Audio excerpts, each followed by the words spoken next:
Tu rêves de visiter le Canada mais la peur du refus te bloque, ou bien tu as déjà fait ta demande de visa visiteur pour le Canada mais tu as obtenu un refus.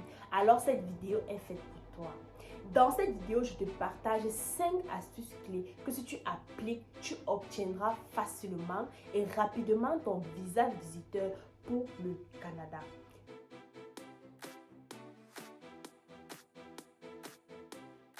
Salut à toi, bienvenue sur ma chaîne. Je m'appelle Ange. Sur cette chaîne, je te partage mes astuces, mes idées pour que tu puisses obtenir ton visa visiteur pour le Canada, quel que soit le pays dans lequel tu te trouves. Également, je te partage mes astuces et mes idées pour obtenir le visa d'études pour la France. Alors, si ce sujet t'intéresse, n'hésite pas à t'abonner, à liker et surtout à activer la cloche de notification pour ne pas rater la suite de l'aventure que nous nous apprêtons à créer. Assez bavardé, concentrons-nous sur le vif du sujet.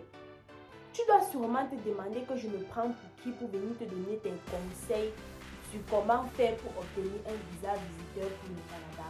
Eh bien, sache que je suis très bien placée pour le faire car j'ai obtenu mon visa visiteur pour le Canada facilement et rapidement.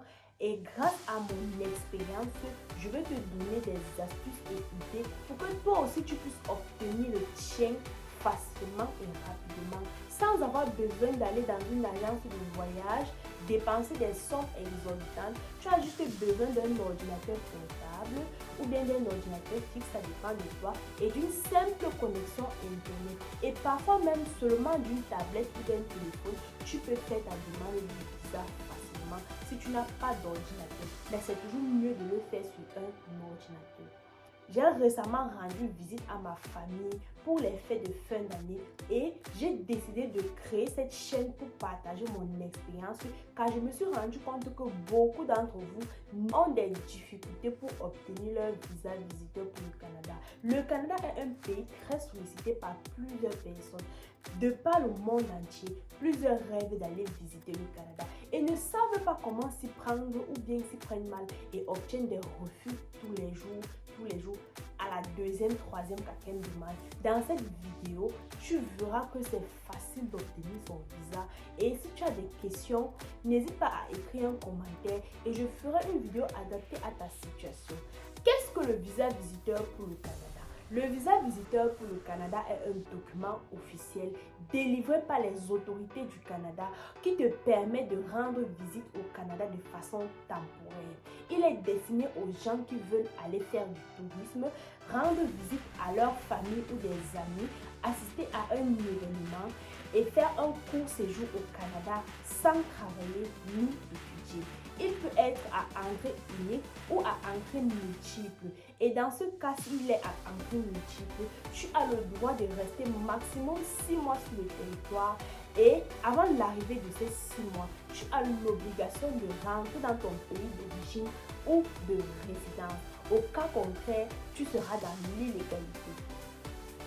Donc, tu comprends bien qu'il y a un ensemble de règles à respecter pour qu'on puisse te délivrer ce visa. Astuce numéro 1. Tu dois prouver à l'agent d'immigration que tu rentreras dans ton pays d'origine ou de résidence. Pour cela, tu dois montrer que ton séjour est véritablement temporaire. Tout cela dépend de ta situation. Nous allons prendre dans cette vidéo le cas d'un travailleur, c'est-à-dire un employé, et le cas d'un étudiant. Pour un travailleur, tu dois prouver avec tes 3 dernières fiches de paye, ton attestation de travail ainsi que ton contrat de travail. Oui, cela aide à l'agent d'immigration de voir que effectivement tu as un lien qui te rattache dans ton pays de résidence ou ton pays d'origine qui est ton travail. Pour le cas d'un étudiant, tu dois prouver avec ta lettre d'admission, ton attestation d'inscription ou bien ton certificat de scolarité. Également, un document comme un calendrier scolaire qui montre à l'agent d'immigration que tu es effectivement en vacances ou bien tu as des jours libres pendant tes études où tu peux aller visiter le Canada.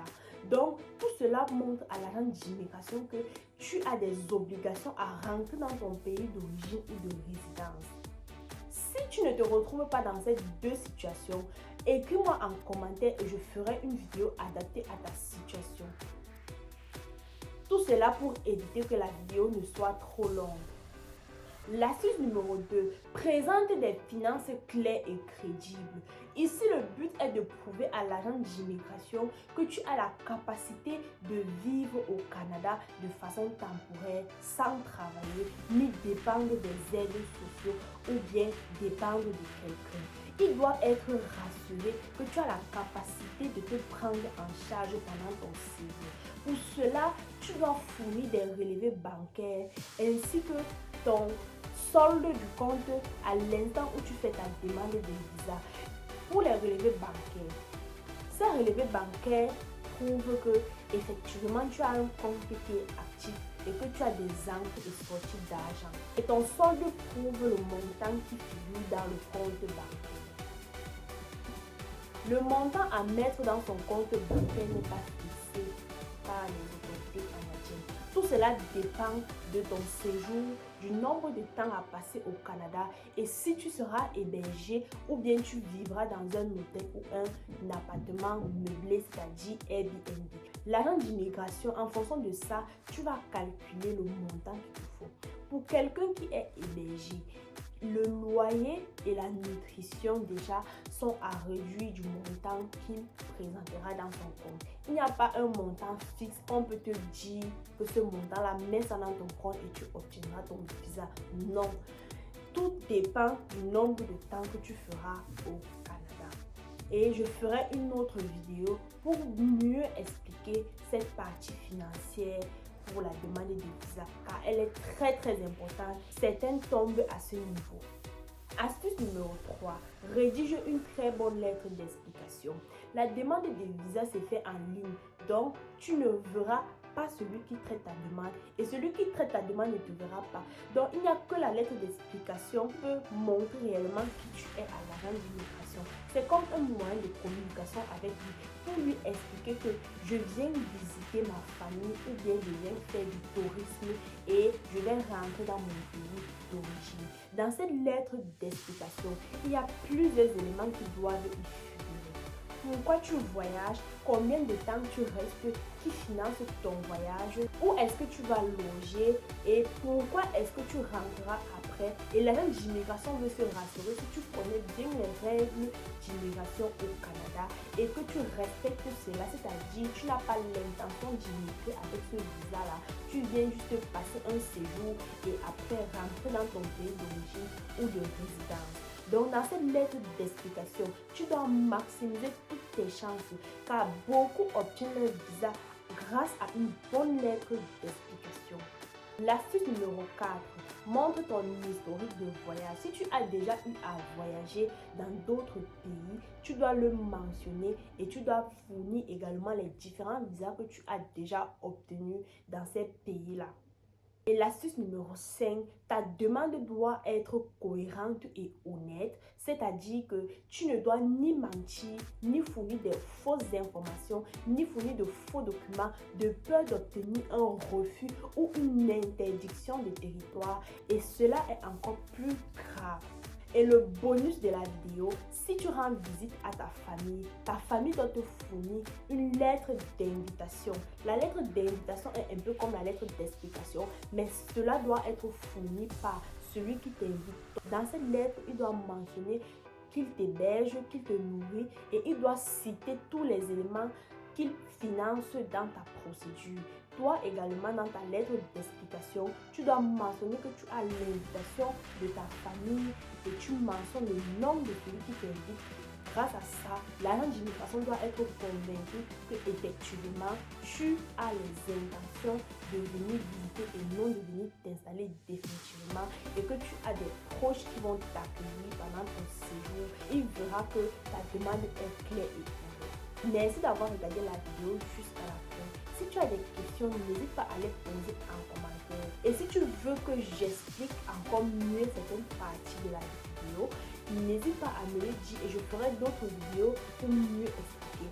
Déjà, les prochaines vidéos porteront sur les éléments, comment rédiger la lettre d'explication et pour le cas de celui qui est travailleur, l'ensemble des documents qu'il doit mettre ainsi que l'étudiant. Active la cloche de notification pour ne pas rater cette vidéo-là et mentionne en commentaire la vidéo dont tu as besoin en urgence pour que je puisse la faire rapidement. C'était Ange. Ici, tous nos rêves deviennent réalité. Il suffit juste d'y croire.